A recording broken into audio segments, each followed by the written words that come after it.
Everyone, this is Brandy Morgan, your Soulful Life Coach.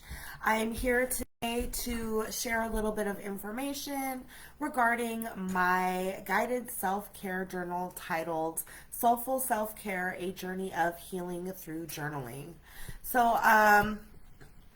This is our first day. Welcome to everybody who's here to enjoy this event with me.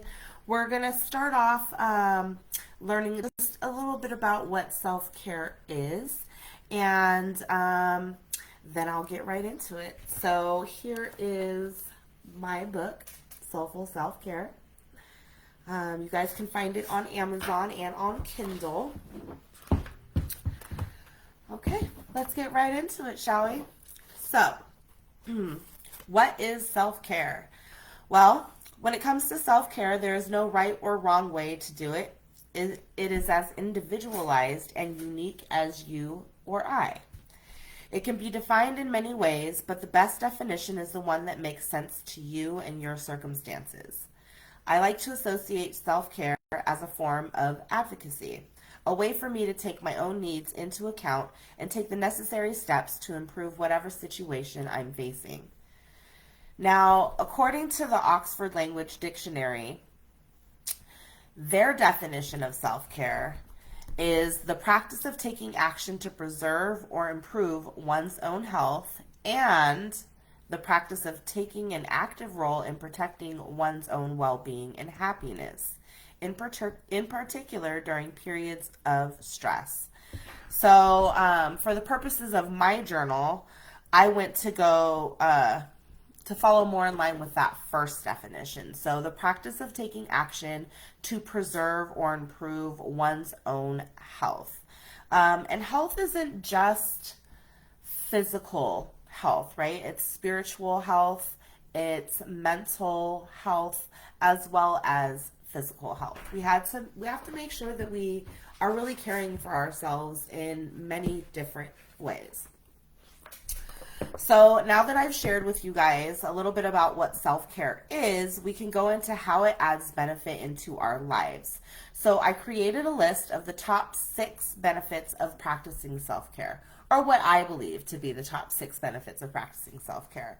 So number 1 on my list is it protects your mental health. And I was just going into that. You know, when we're practicing self-care, we have to think of our whole beings, our entire beings, every aspect of ourselves. What are we doing to care for ourselves on a daily basis to ensure that we have a strong mental health? 2 on my list is it reduces stress and anxiety. And Lord knows we all have those days where you feel like you're just going to rip out your hair and you are frustrated and snappy and you just cannot wait for the day to be over, even though it's just barely started. Those moments, self-care helps with that. Number 3, it boosts your self-esteem. Okay, you guys, I have been dealing with weight gain the past, I'd say 2.5, maybe 3 years. And it's, self-consciously, it has messed with me a little bit. So practicing different affirmations, getting up and even if it's like a small walk, a short 15-minute workout, yoga, Pilates, Tai Chi, even if it's just 15 minutes of stretching, y'all. As long as I'm getting up and I'm moving my body, that helps me. That helps me feel better about myself. And even though I'm not dropping pounds in 15 minutes, when I look at myself in the mirror after I've completed those exercises, I feel amazing. I feel proud. I'm focused. I'm motivated. And it carries that feeling with me throughout the rest of my day. Okay, y'all, number 4 on my list. It improves physical health. There we go. Self-esteem, physical health. 2 things in one. All you got to do is get up and move your body. That's what I'm saying. Number 5, it leads to better personal relationships. When you take the time to take care of yourself, it allows you to be able to care for others in a more complete fashion. So, you know, when you take a flight and you're getting ready to go on a trip, right? And they say that, you know, if cabin pressure, you know, drops, the little things will fall from the top, and you have to put your mask on before you put on somebody else's mask. Even if it's your child, you know, you have to put on your mask first. That's what self-care is. Self-care is your mask. Self-care is you taking care of you first, so you have the energy and wherewithal to take care of the ones that you love the most. And finally, number 6, you guys, it helps to create healthy personal boundaries. Look, if we don't love ourselves, how are we going to know how to love the next person in our lives?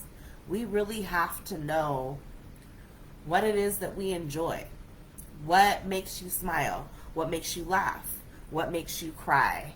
What makes you feel whole? What makes you feel loved? What ignites you?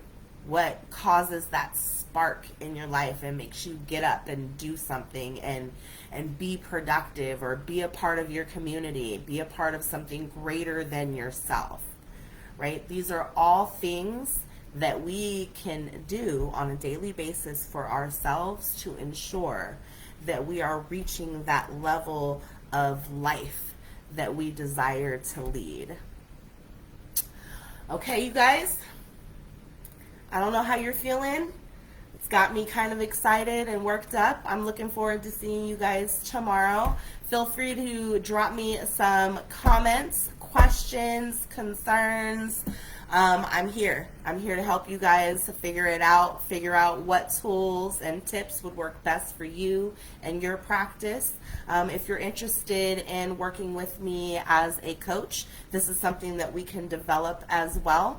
You can feel free to hit up my website and book a free consultation with me. I'll make sure to drop that website link up in the comments, and I look forward to seeing you guys tomorrow at the same time.